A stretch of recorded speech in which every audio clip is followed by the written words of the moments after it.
Lanjut. Oke, kita sekarang masuk ke materi inti. Ya, kita masuk ke materi inti. Metode menghafal Al-Quran 10 menit per halaman. Tidak mudah hilang dan tidak mudah terlupakan. Menghafal Al-Quran 10 menit per halaman, tidak mudah hilang dan tidak mudah terlupakan. Kalau tadi yang semua itu masih mukaddimah, masih pendahuluan. Sekarang ini intinya, ya. Pada akhirnya kita akan praktek metode. Antara satu poin dengan poin yang lain itu punya korelasi hubungan yang sangat erat. Oleh sebab itu, persiapkan catatan terbaik Anda, persiapkan konsentrasi terbaik Anda. Mungkin momen ini tidak terjadi 2 kali. Perhatikan setiap poinnya dan setiap slide PowerPoint-nya. Ya, karena saya tidak bisa jamin Anda bisa praktek maksimal 100% kalau ada materi yang terlewatkan, ya, Anda tidak ketahui. Poin pertama dari metode menghafal Al-Quran 10 menit per halaman, tidak mudah hilang dan tidak mudah terlupakan adalah persiapan psikologis atau persiapan mental. Ini poin yang pertama, persiapan psikologis atau persiapan mental. Boleh saya bertanya? Al-Quran ada berapa juz? 30 juz. Ada berapa surat? 114 surat. Ada berapa ayat? Ya, yang paling mudah 6-nya 4 kali, 6.666. Tapi ada pendapat juga yang mengatakan 6.236 ayat. Yang ini pendapat, yang itu juga pendapat, kita jangan berantem. Ada berapa halaman? 604 halaman. Ya, Al-Quran ada 604 halaman. Itu Al-Quran standar untuk menghafal. Nanti kalau Anda lihat mushaf Anda ada 604 halaman, ya, itu insya Allah standar untuk menghafal. Oke? Al-Quran ada 30 juz, ada 114 surat, ya, ada 6.236 ayat, dan ada 604 halaman. Pertanyaannya adalah, Al-Quran tebal atau tidak? Tebal atau tidak? Ya, kita baru menghafal 1 halaman, wow, masih ada 603 halaman lagi. Kita baru menghafal 1 surat, oh, masih ada 113 surat lagi. Kita baru menghafal 1 juz, ya Allah, masih panjang perjalanan, masih ada 29 juz lagi. Sahabat Al-Quran, kita lebih sering kalah oleh diri kita sendiri. Kita lebih sering kalah oleh internal kita sendiri. Kita tidak kalah oleh lawan kita, kita tidak kalah oleh musuh kita, tetapi kita lebih sering kalah oleh diri kita sendiri. Ya, seorang bijak mengatakan, kalau Anda tidak punya musuh kepada diri sendiri, maka musuh luar tidak akan mampu menyakiti Anda, tidak akan mampu mengalahkan Anda. Apapun profesi dan pekerjaan yang Anda lakukan, termasuk ketika Anda ingin menghafal Al-Quran, persiapan psikologis atau persiapan mental di awal start sangatlah dibutuhkan. Persiapan psikologis atau persiapan mental ini ada 2 syaratnya. Ada 2 syaratnya. Syarat yang pertama dari persiapan psikologis adalah hapus. Hapus. Ya, hapus. Apa yang dihapus? Tunggu dulu. Nanti Anda akan menghapus sesuatu. Tentunya kita banyak mendengar kata-kata negatif tentang sulitnya menghafal Al-Quran seperti ini. Kok menghafal Al-Quran sulit banget ya? Pernah dengar nggak? Atau bahasa Al-Quran itu sulit banget. Saya itu orang Jawa, sementara Al-Quran pakai bahasa Arab, kan nggak nyambung. Atau sepertinya mustahil saya bisa menghafal Al-Quran, karena yang bisa menghafal Al-Quran hanya anak syekh, hanya anak ulama, hanya anak kiai. Saya anak siapa? Anak bapak dan ibu, ya. Ya, sering mendengar kan?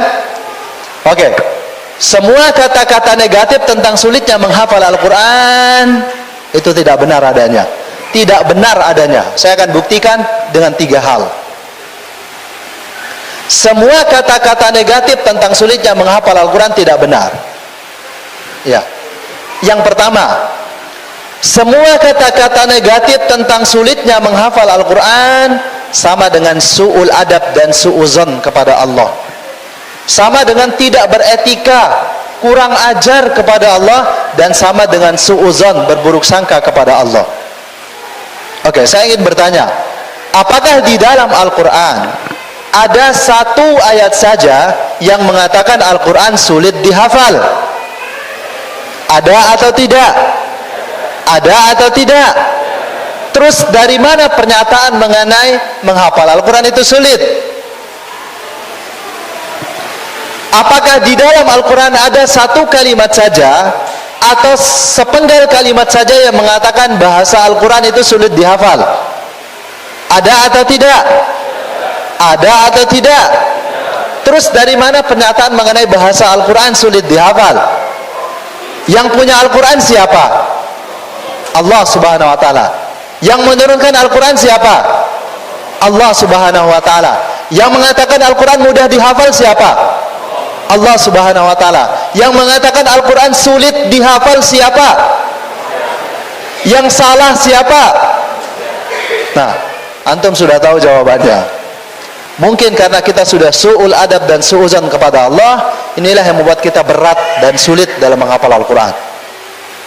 Yang kedua, semua kata-kata negatif tentang sulitnya menghafal Al-Quran sama dengan menuduh Allah berdusta terhadap firman-Nya, sama dengan menuduh Allah berbohong terhadap firman-Nya. Allah Subhanahu wa ta'ala berfirman, "Walaqad yassarnal Qur'ana lidzikri fahal mim muddakir." Allah mengatakan, sungguh kami telah mudahkan Al-Quran lidzikr, untuk diingat, untuk dihafal, untuk dipelajari. Apakah ada yang mau menghafalnya kemudian dibantu dalam menghafalnya? Ayat ini Allah turunkan sebanyak 4 kali di dalam surah Al-Qamar dengan ayat yang sama, dengan redaksi yang sama. Seperti di dalam surah Ar-Rahman ada satu ayat yang diulang sebanyak 31 kali. Apa ayatnya? Fabi ayyi ala'i rabbikuma tukadziban. Ayat ini Allah turunkan sebanyak 4 kali sebagai penegasan bahwa Al-Quran mudah dihafal. Al-Quran mudah dihafal. Al-Quran mudah dihafal. Al-Quran mudah dihafal 4 kali. Tapi kita mengatakan enggak, Al-Quran sulit dihafal. Sulit dihafal, sulit dihafal, dan sulit dihafal. Yang salah siapa? Kita yang salah. Allah mengatakan Al-Quran mudah, tapi kita mengatakan Al-Quran sulit. Mungkin karena kita telah menuduh Allah berdusta terhadap firman-Nya, ini yang membuat kita berat dan sulit dalam menghafal Al-Quran. Yang ketiga, semua kata-kata negatif tentang sulitnya menghafal Al-Quran menjadikan kita tahun depan, di bulan yang sama, di minggu yang sama, di hari yang sama, di jam yang sama, kita tidak jumpai hafalan Al-Quran kita bertambah sedikit pun. Kalaupun dulu kita pernah menghafal, maka pada saat ini hafalan Al-Quran kita pergi, hilang karena tidak dibaca dan tidak dijaga. Semua ulama klasik terdahulu dan ulama sekarang ini sepakat tentang mudahnya menghafal Al-Quran. Apa yang terjadi? Mereka semua menghafal Al-Quran dan anak-anak mereka menjadi hafiz dan hafidh Al-Quran. Kita yang mengatakan Al-Quran sulit dihafal, kita yang mengatakan bahasa Al-Quran sulit dihafal, kita yang mengatakan mustahil bisa menghafal Al-Quran, sampai saat ini tidak menghafal Al-Quran, dan anak-anak kita tidak menjadi hafiz dan hafidh Al-Quran. Pertanyaannya adalah, apakah kata-kata negatif tentang sulitnya menghafal Al-Quran sebaiknya dibiarkan atau dihapus? Dibiarkan atau dihapus? Disimpan atau dibuang? Disimpan atau dibuang? Oke, kita harus hapus dari kehidupan kita. Kita harus buang jauh-jauh, karena itu tidak memberikan manfaat sedikit pun. Oke, setelah dihapus, jangan biarkan kosong. Ya, syarat yang kedua dari persiapan psikologis adalah ganti. Semua kata-kata negatif tentang sulitnya menghafal Al-Quran kita sudah hapus. Sekarang gantilah dengan kalimat-kalimat positif mengenai mudahnya menghafal Al-Quran. Misalkan, ternyata menghafal Al-Quran itu mudah. Insya Allah saya bisa menjadi seorang hafiz atau hafidh Al-Quran. Ya, insya Allah tahun 2018 saya menjadi hafiz Al-Quran, atau tahun 2019 saya menjadi hafiz Al-Quran. Oke, sekarang coba Anda tulis di dalam kertas yang terpisah, ya, tulisan sendiri, ya, saya mau diktekan, ya, kata-kata, ya, yang ini menjadi komitmen Anda dalam menghafal Al-Quran. Silakan tulis, ya, tulislah dengan tulisan yang paling bagus yang Anda miliki. Ya, ini adalah tulisan yang pernah Anda miliki yang paling bagus ketika Anda hidup. Tulisannya begini, kata-katanya begini, ya, Bismillahirrahmanirrahim. Anda tulis Bismillahirrahmanirrahim, boleh dengan bahasa Arab atau bahasa Latin. Bismillahirrahmanirrahim.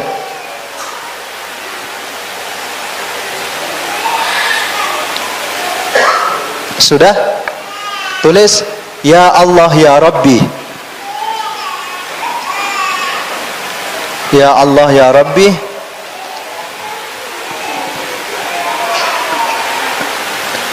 tolong bantu saya.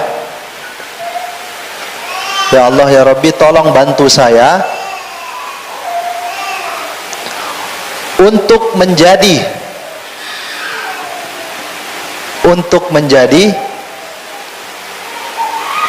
seorang hafiz Al-Quran 30 juz mutqin,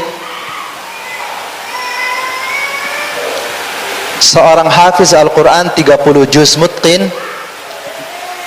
Tentunya kalau akhwat, ya, hafizah Al-Quran 30 juz mutqinah, ya, seorang hafiz Al-Quran 30 juz mutqin di tahun,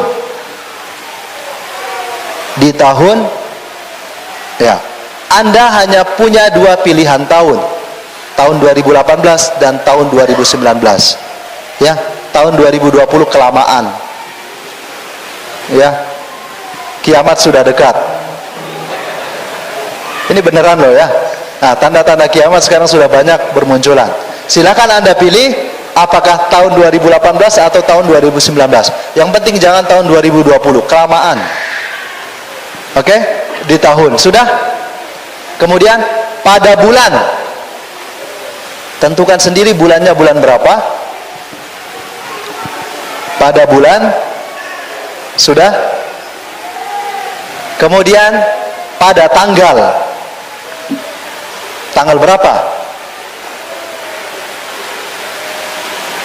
Kalau Anda tahu tanggalnya, Anda pasti tahu harinya. Nanti paling bagus Anda tulis harinya, ya, pada tanggal. Sudah? Dan pada jam.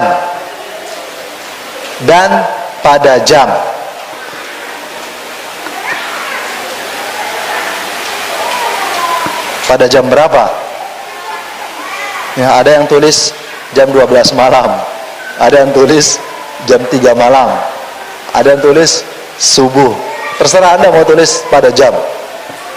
Terus tulis paling bawah Allahumma amin ya rabbal alamin. Anda tulis Allahumma amin ya rabbal alamin.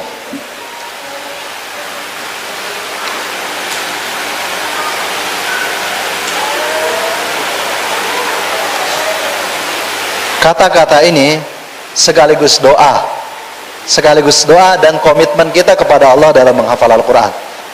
Saya ingin dengar kabar gembira, kabar bahagia di tahun yang Anda tulis, di bulan yang Anda tulis, di tanggal yang Anda tulis, dan pada jam yang Anda tulis. Ya, pada jam itu Anda akan diwisuda.